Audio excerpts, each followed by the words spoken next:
Breaking news from the stadium tonight as an anonymous fan foot the bill for 55,000 hot dogs, bringing that sweet tubed meat to everyone in attendance. Free dogs! Yeah! 55,000 hot dogs? What does that even cost?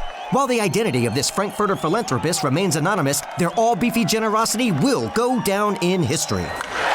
The new Mega Millions. More to win means more to give. How you spend it is up to you. Yeah! For game odds and details, visit sceducationlottery.com.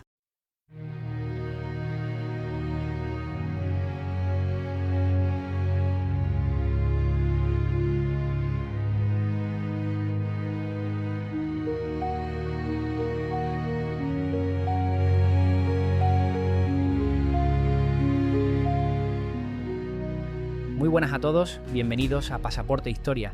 Soy Javi Rando y hoy zarparemos rumbo a Asia para contar una de esas páginas olvidadas que escribió España en los confines del mundo.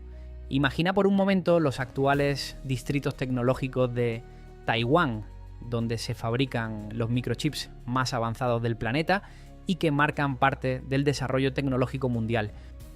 Una isla estratégica en el Pacífico, objeto de deseo de China, protegida por Estados Unidos y convertida en uno de los grandes focos de rivalidad mundial del siglo XXI. Ahora retroceded 4 siglos antes, donde hoy se alzan rascacielos y factorías de alta tecnología. Antes ondeaba la bandera española, se alzaban fortalezas de piedra con nombres como San Salvador o Santo Domingo, y frailes franciscanos bautizaban a miles de nativos en una lengua que jamás habían escuchado. Sí, habéis oído bien. España gobernó el norte de Taiwán, entonces conocida como la Isla de Formosa o la Hermosa, durante 16 años del siglo XVII, exactamente de 1626 a 1642. Una presencia breve pero intensa, que dejó una huella más profunda de lo que podríamos imaginar.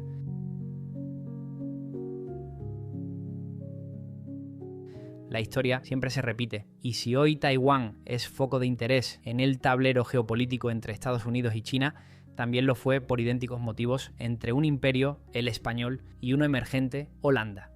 Hoy nos sumergiremos en la fascinante historia de la colonia española de la Santísima Trinidad, un episodio casi desconocido de nuestro pasado imperial que, sin embargo, forma parte de ese momento en que España fue, literalmente, un imperio a escala planetaria.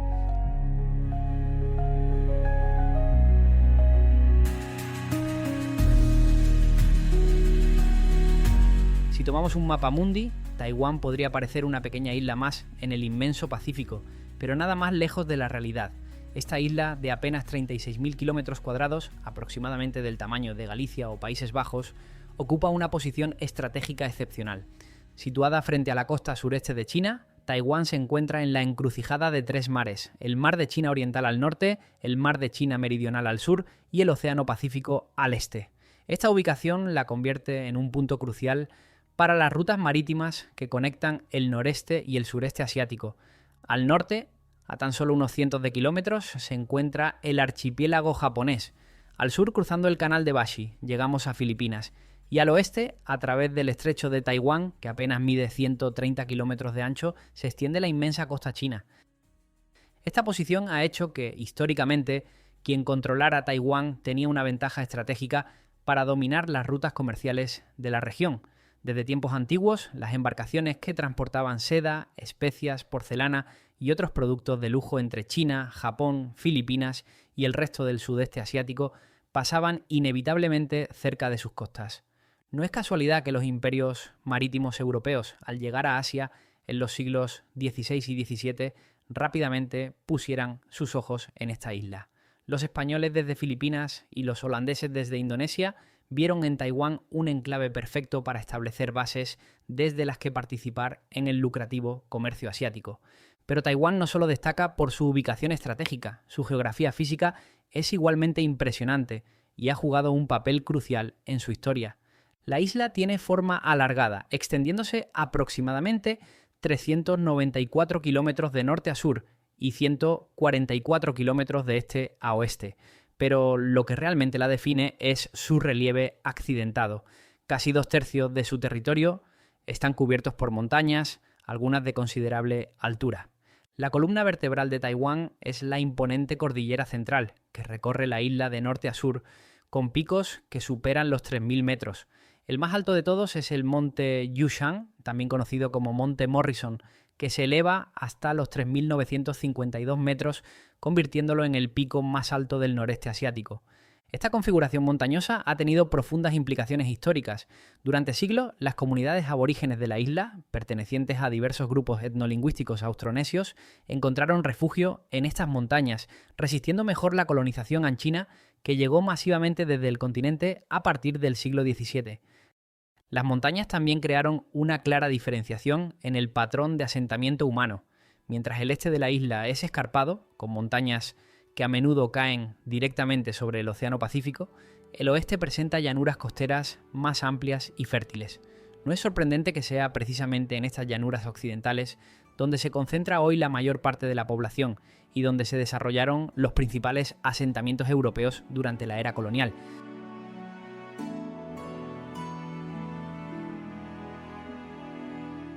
El clima de la isla es subtropical en el norte y tropical en el sur, con temperaturas medias anuales que oscilan entre los 22 grados Celsius y los 29 grados Celsius.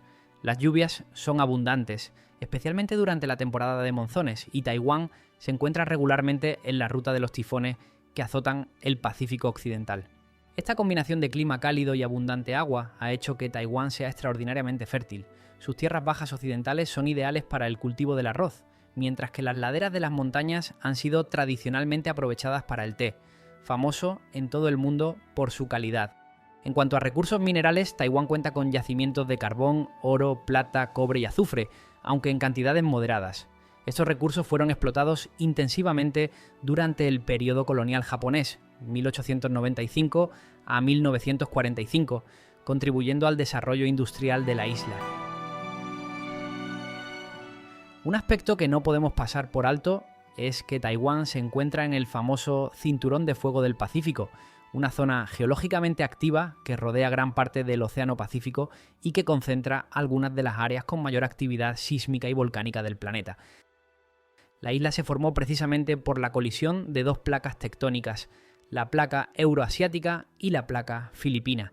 Esta actividad tectónica continúa hoy en día, haciendo que los terremotos sean relativamente frecuentes en Taiwán. Uno de los más devastadores en la historia reciente fue el terremoto de Gigi en 1999, que alcanzó una magnitud de 7,3 en la escala de Richter y causó más de 2.400 muertes. Este desastre puso de manifiesto la vulnerabilidad de la isla ante los fenómenos geológicos, pero también la notable capacidad de recuperación de su sociedad.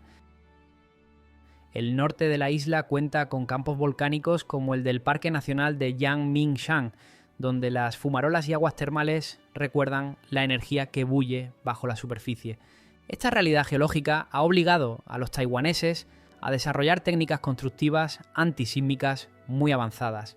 Hoy en día, edificios emblemáticos como la Torre Taipei 101, que fue durante 5 años el rascacielos más alto del mundo, incorporan sistemas que les permiten resistir terremotos de gran intensidad.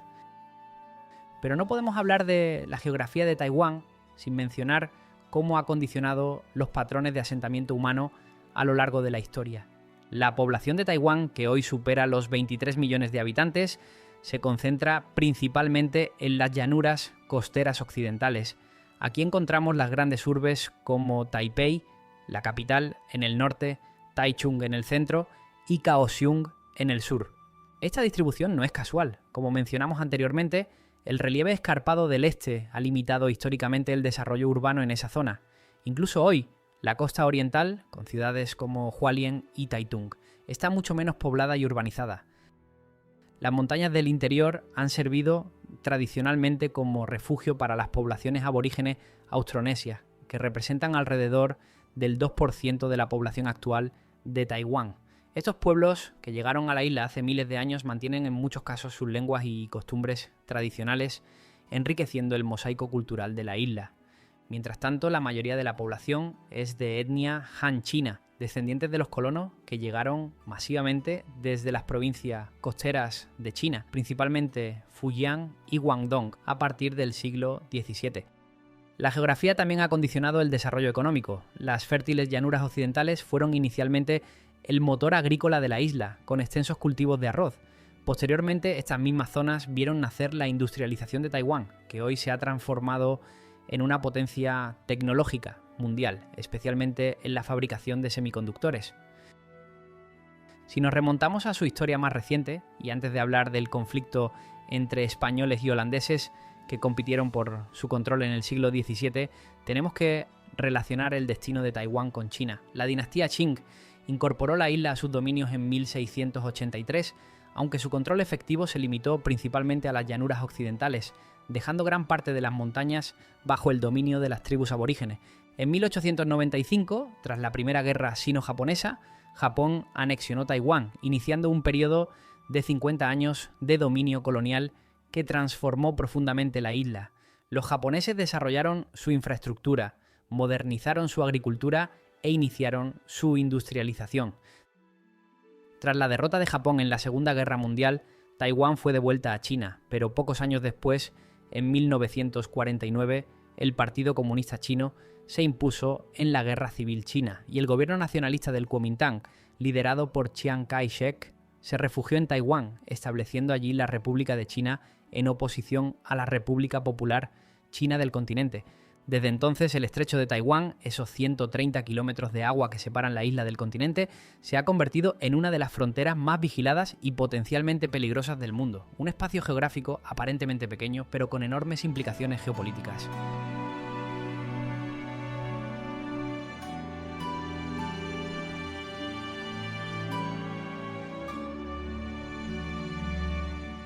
Para entender cómo llegaron los españoles hasta Taiwán, tenemos que retroceder hasta 1565, cuando Miguel López de Legazpi estableció la primera colonia permanente española en Filipinas. A partir de ahí, España buscó consolidar su presencia en el Pacífico asiático, pero se encontró con un problema fundamental: la distancia. La ruta desde España hasta Filipinas era la más larga de todas las establecidas por cualquier potencia colonial en la historia. Implicaba cruzar primero el Atlántico hasta Nueva España, atravesar el territorio mexicano por tierra, desde Veracruz hasta Acapulco, y desde allí emprender otra navegación de meses a través del inmenso Pacífico. Esta última ruta se materializó en 1565, cuando Andrés de Urdaneta descubrió el tornaviaje, es decir, la ruta de regreso desde Filipinas a México, aprovechando la corriente de Kuroshiwo. Así nació la famosa nao de China o galeón de Manila, una de las rutas comerciales más extraordinarias de la historia. Durante 250 años, estos galeones transportaron plata americana hacia Asia y regresaban cargados de sedas, porcelanas y especias. Un comercio fabuloso que atrajo a todas las potencias europeas a la región. En ese contexto, los holandeses, grandes rivales comerciales de España, habían comenzado a establecerse en el sur de Formosa en 1624. Su objetivo era claro: interceptar el comercio español y establecer una base para atacar a los portugueses en Macao y a los españoles en Filipinas. Recordemos que en aquel momento Portugal y España estaban unidos bajo la misma corona en lo que conocemos como Unión Ibérica, que se mantuvo desde 1580 hasta 1640. Esto convertía a los holandeses, que estaban en plena guerra de independencia contra España, en enemigos de ambas potencias ibéricas. Manila, capital española en Filipinas, veía con gran preocupación este avance holandés tan cerca de sus posiciones.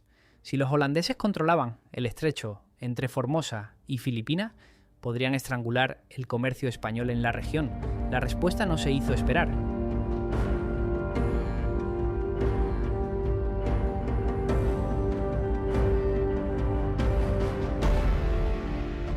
En la primavera de 1626, el gobernador español de Filipinas, Fernando de Silva, ordenó al almirante Antonio Carreño Valdés que liderara una expedición para establecer una colonia en el norte de Formosa, justo al otro lado del estrecho que la separaba de Luzón, la isla principal filipina. La expedición zarpó de Manila con 2 galeones, una galera y varias embarcaciones menores. A bordo iban unos 200 soldados españoles, varios sacerdotes dominicos y franciscanos, trabajadores filipinos y algunos mercenarios japoneses al servicio de España. El 10 de mayo de 1626, tras una navegación no exenta de dificultades, los españoles desembarcaron en una bahía profunda y bien protegida en el norte de la isla. La llamaron Bahía de Geelong o Keelung, según aparece en los documentos de la época. Carreño Valdés, impresionado por la belleza natural del lugar, la denominó la Santísima Trinidad, nombre que también recibió la colonia. Inmediatamente ordenó construir un fuerte en una pequeña isla a la entrada de la bahía, al que llamaron San Salvador, para proteger el fondeadero de posibles ataques holandeses. Este fuerte, cuyas ruinas aún pueden verse hoy en la isla de Epping, se construyó según los principios de la ingeniería militar española de la época. Muros gruesos de piedra y ladrillo, capaces de resistir el fuego de artillería, con troneras para cañones en puntos estratégicos.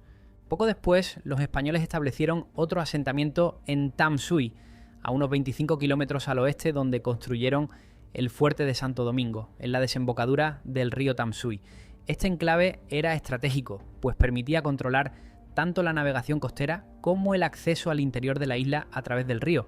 El control de estos dos puertos permitió a los españoles dominar el extremo norte de Formosa, estableciendo una posición que amenazaba directamente a los holandeses situados en el sur de la isla.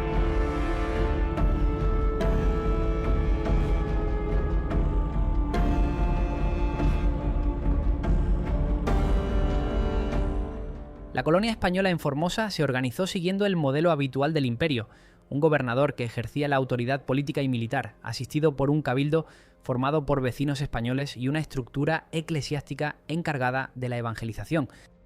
Entre los años 1626 y 1642, la colonia tuvo 9 gobernadores. El primero fue el propio Antonio Carreño Valdés, seguido por Juan de Alcarazo, Bartolomé Díaz Barrera, Alonso García Romero, Francisco Hernández, Pedro Palomino, Cristóbal Márquez, Gonzalo Portillo y finalmente Saavedra.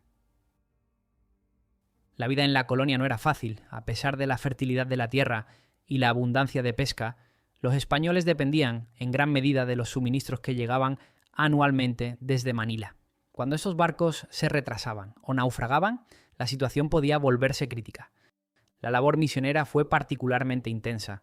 Los dominicos y franciscanos, liderados por Bartolomé Martínez y otros religiosos como Francisco Báez de Santo Domingo, Domingo de la Borda o Ángelo Cochi, construyeron iglesias como la de Todos los Santos y establecieron misiones en los poblados indígenas cercanos. Según los registros, lograron bautizar a unos 5.000 nativos durante el período español, un número considerable si tenemos en cuenta la escasa población de la isla en aquella época y la breve duración de la colonia. Las relaciones con los indígenas fueron complejas. La isla estaba habitada por diversos grupos étnicos con lenguas y costumbres diferentes. Algunos, como los Quetagalán del norte, establecieron relaciones amistosas con los españoles, mientras que otros se mostraron más hostiles. Un aspecto fascinante es que los españoles fueron los primeros en documentar a muchos de estos grupos étnicos, proporcionando valiosas descripciones etnográficas que hoy son fuentes históricas de primer orden para entender la diversidad cultural de la isla, antes de la llegada masiva de colonos chinos.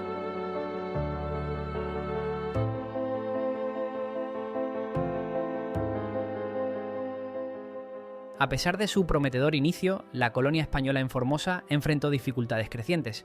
La isla sufría frecuentes tifones que destruían edificios y cosechas. Las enfermedades tropicales, especialmente la malaria, diezmaban la población europea. Los suministros desde Manila llegaban con irregularidad y mantener las fortificaciones requería un esfuerzo constante. En 1636 se produjo un grave levantamiento de los indígenas en el área de Tam Sui. Según las crónicas, los nativos destruyeron partes de la fortificación española, matando a 30 de sus 60 defensores. Aunque el fuerte fue reconstruido, este episodio evidenció la fragilidad de la presencia española. Mientras tanto, los holandeses consolidaban su dominio en el sur de la isla. La Compañía Holandesa de las Indias Orientales invertía considerables recursos en su colonia de Zelandia, actual Tainan, construyendo un importante fuerte y desarrollando el comercio con China y Japón. En 1639, la situación empeoró con la independencia de Portugal de la corona española, lo que rompió la Unión Ibérica y debilitó la posición global de España en Asia. Lisboa recuperó el control de sus antiguas colonias como Macao, Malaca y Goa, que habían estado bajo administración española durante la unión de los dos reinos. El golpe definitivo llegó en 1642. Una flota holandesa, superior en número y armamento, atacó las posiciones españolas en Keelung. Después de un breve pero intenso asedio, los españoles, ya muy mermados y sin esperanza de recibir refuerzos, capitularon. Los supervivientes fueron evacuados a Manila, poniendo fin a los 16 años de presencia española en Formosa.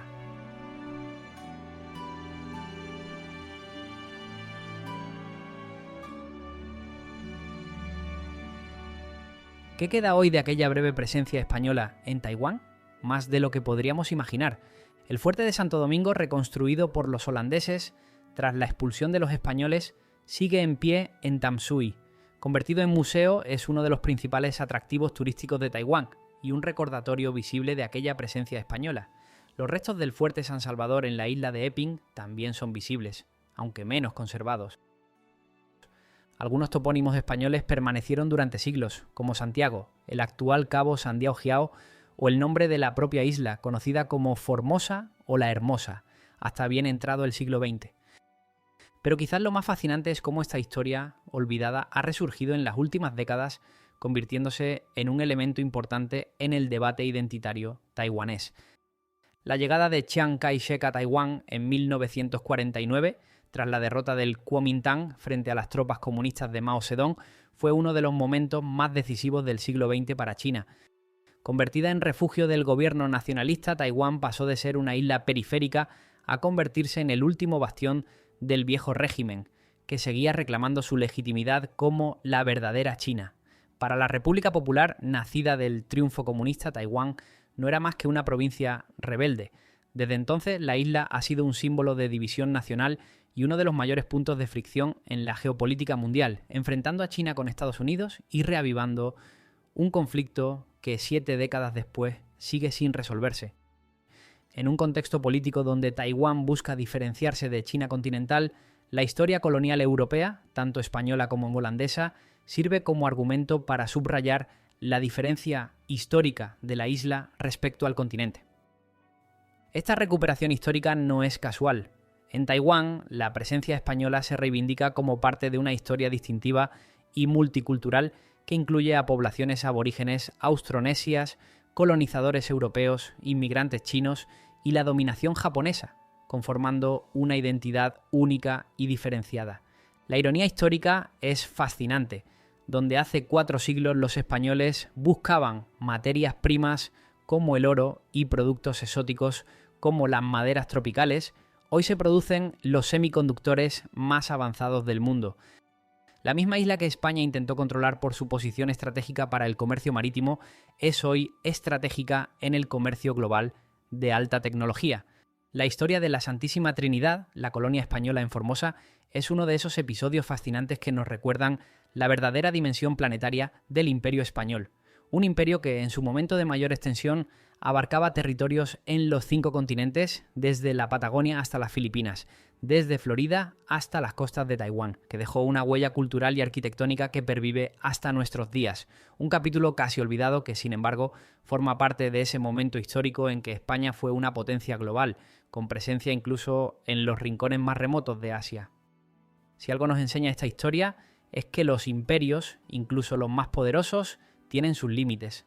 La distancia, las dificultades logísticas, los conflictos con potencias rivales y la resistencia de las poblaciones locales acabaron por hacer insostenible la presencia española en Formosa.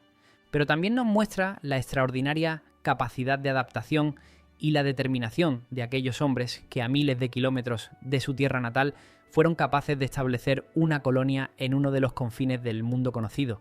Hombres como Antonio Carreño Valdés, los gobernadores que le sucedieron, o los misioneros que dejaron constancia escrita de sus experiencias. Sus esfuerzos, aunque finalmente infructuosos, escribieron un capítulo en la historia global que hoy, casi 4 siglos después, sigue resonando en las relaciones internacionales y en la identidad de Taiwán.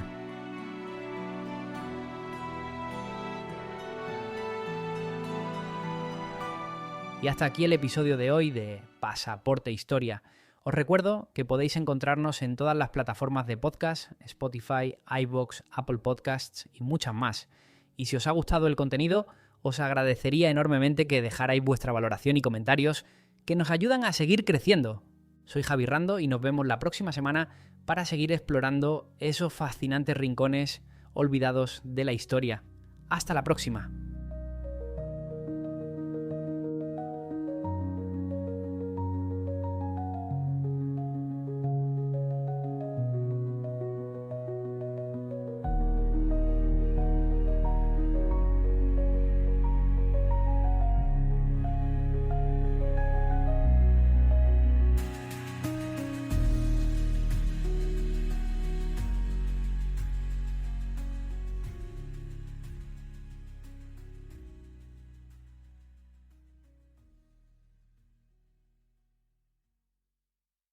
One lottery ticket makes a big difference for our state students. And when I say big, I mean bigger than jackpot big. Since 2002, South Carolina students have benefited from more than $6 billion in lottery-funded scholarships and grants, including the Life, Hope, and Palmetto Fellow Scholarships. With every lottery play, you're supporting our students, and that adds up in a big way. That's why education is our middle name. Learn more at sceducationlottery.com/betteryou.